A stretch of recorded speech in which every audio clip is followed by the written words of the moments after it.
Back again. I decided to go ahead and do another one. Heck, why not? Try to get done. I'm gonna try to at least do two a week, okay? Even if they're both the same day, it doesn't matter. All right. So credit, title today's video, credit doesn't make sense. CENTS. Credit doesn't make sense. My name is LJ Young, and I'm a debt-free, 100% debt-free motivational speaker and personal finance educator. I help people become financially free. How? By becoming debt-free. Helping people open their eyes and step out of the debt matrix. The debt matrix is real. It's real. It's not even, you know what's so crazy? It's the system. It's not even, I know it looks like it's made to hold you down, but it really is not. It's really not. If you understand the system, it's welcoming. Come on over. You know what it's saying? There's plenty over here. Come get some of this money. Come get some of this money. But you don't get to get it for free with it. You got to know the rules, okay? You don't just get to come on this side without knowing the rules. No. And guess what? These rules are not, this is the craziest thing is, the rules are not taught in school, but all you need to know is sixth grade math. It's so simple, you overlook it. And I'm saying this because why? I was once trapped in the debt matrix. Now, I'm going to tell you some things that when you're in the debt matrix, you cannot see.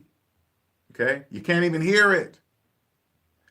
But you know it doesn't quite make sense, but you don't question it.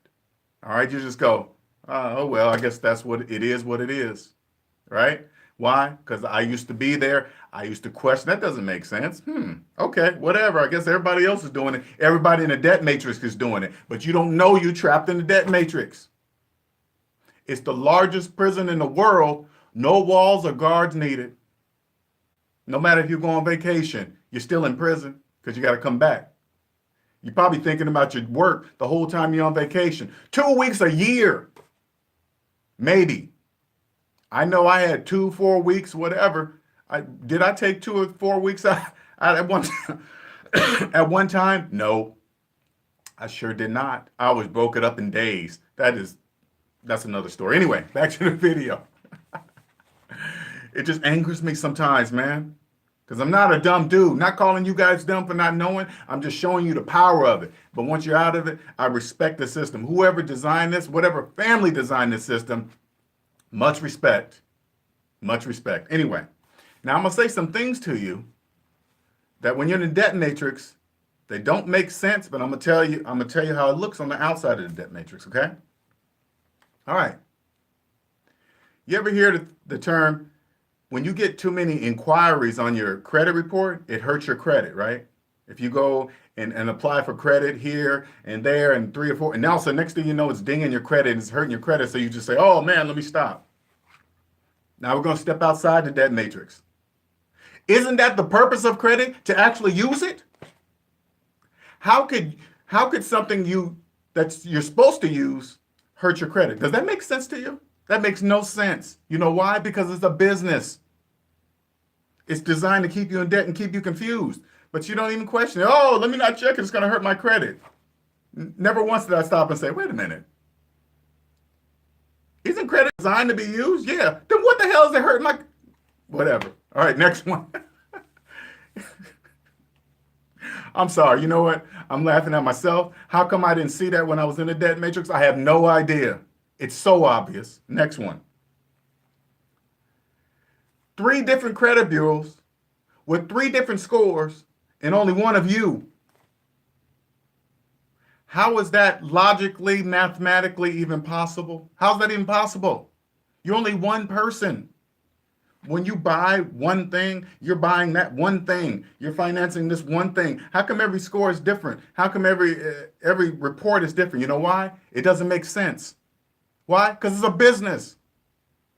It's designed to keep you confused and in debt. Always worried about your credit score. When you're out of the debt matrix, you clearly see you don't have to be part of that stupid nonsense. It's nonsense. How are you ever going to get financially ahead if you keep financing things, paying more for things than what they're actually worth? That's mathematically impossible. It's sixth grade math. Now, again, if you're getting upset and your feelings are starting to get involved in what I'm saying, you're not ready to hear what I'm saying. That's all. I don't even take it personally. You know why? You know why I know I'm right? Because math says I'm right. Be mad at math. I don't know who invented math, but math says I'm right. And another one, if your feelings are involved, you're in trouble. Do not ever mix your feelings with your money. It's a bad mix. It's like oil and water. Don't do it. All right, next one. This one's funny, man. I'm just laughing because on the outside, I'm just like, what? I didn't see that stupid nonsense. Anyway, paying off your credit card and closing it will hurt your credit.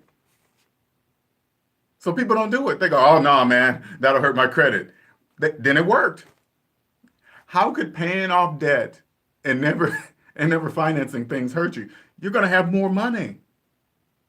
Not less money, but you stop the debt matrix rules. These rules only apply to debt matrix. They just make them up. I mean, whoever made the credit system, they make up the rules too.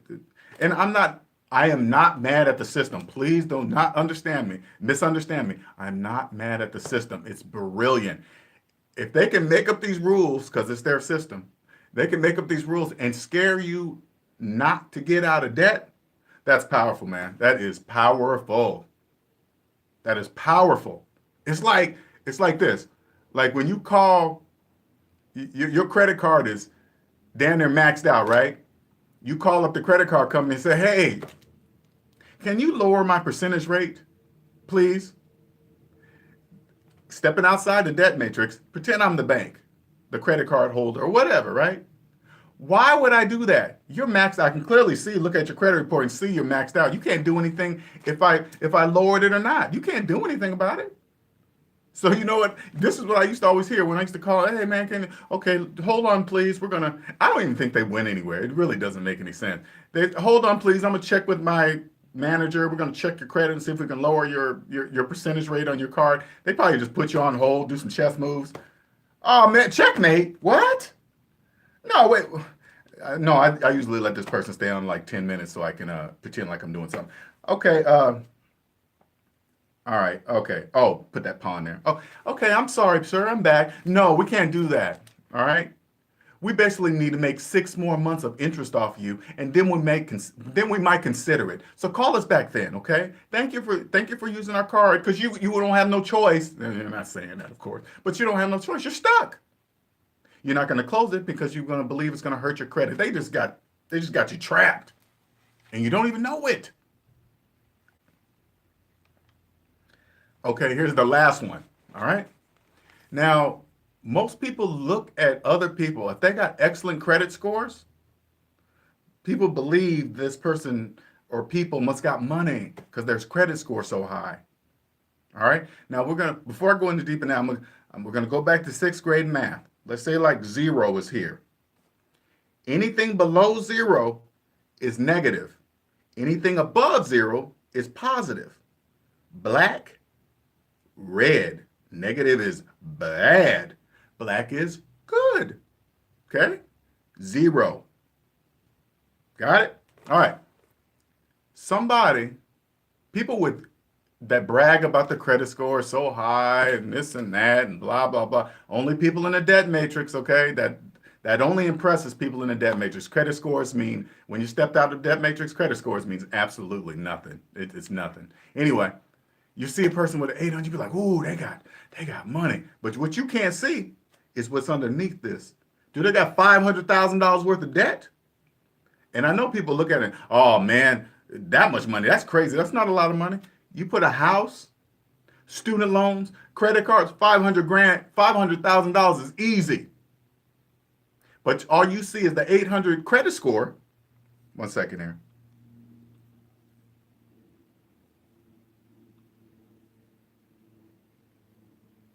All you see is the 800 credit score and you're impressed. But their finances are below 0. They're in a negative. They don't have any money. That credit score looks pretty, but it means nothing. You have no money.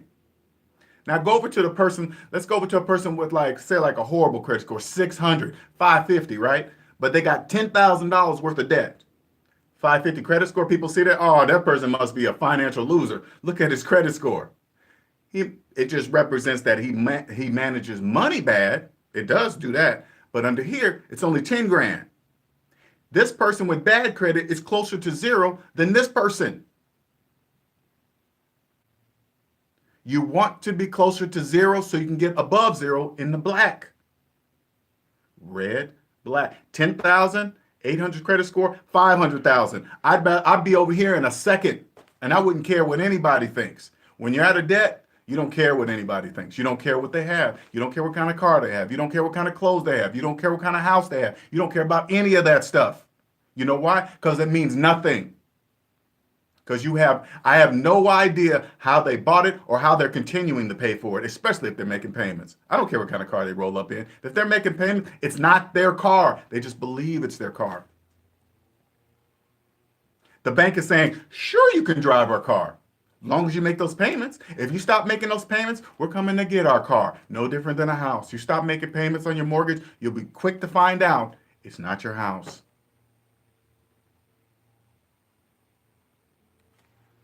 Pay attention. If you're in debt and you want to get out, come see me, of course. But if you're trying to hear me right now, only certain people can hear me. Not everybody's going to hear me. You got to be ready to hear what I'm saying, okay?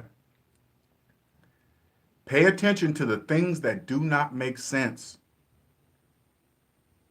If it sends you into a panic, pull out your credit card and cut it up. If the very thought of you cutting up that credit card sends you into anxiety or a panic attack, you're in financial trouble. You're living in the debt matrix. If you're around anybody that says, hey, everybody needs a credit card just in case of emergency, don't take financial advice from that person. That's not true. You got to stop and think, how come I don't have my own money just in case of an emergency? You got to think like that. Figure out why you don't. That's going to be the answer. Figure out why. Figure out if you're financing a cell phone, figure out why you have to finance a cell phone.